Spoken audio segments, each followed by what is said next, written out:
Здравейте хора, и днес ще играем моят Enchanting Survival, което всъщност е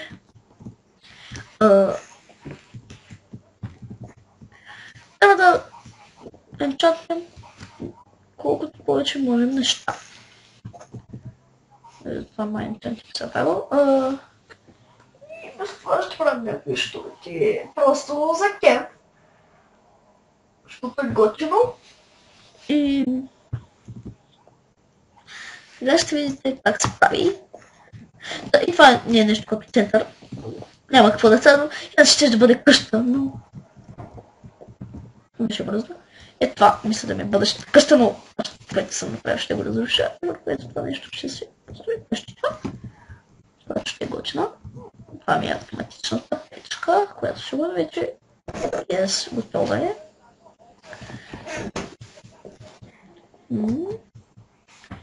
Но до мен е равин, имам лава, откъде съм взел обсидиан. Имам крави, имам това. Ще ви кажа защо имам толкова крави, защото преди нямах никакви крави и когато смених на снапшота, изненада навсякъде имаш крави. Ужасно да съжда, защото през цялото време, когато правя нещо, не, крава. Тия крави обаче са големи тролчета.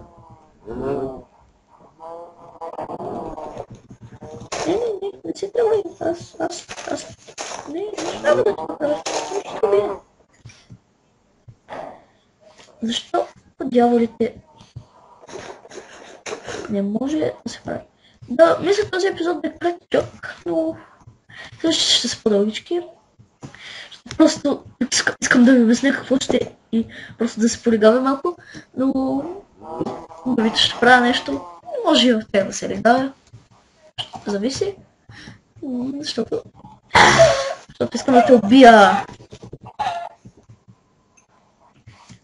Защото искам да го убия.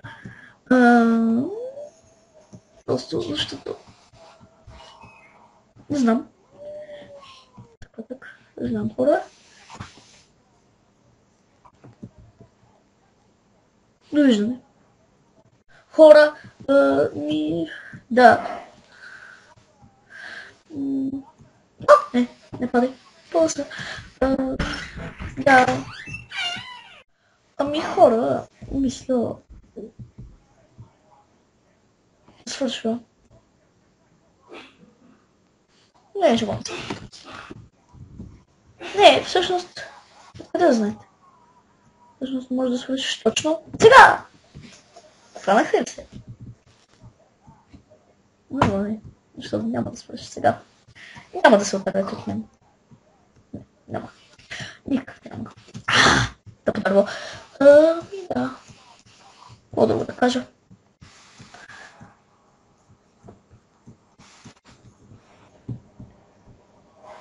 Може да стигна точно сега! Не съм хора. Чао.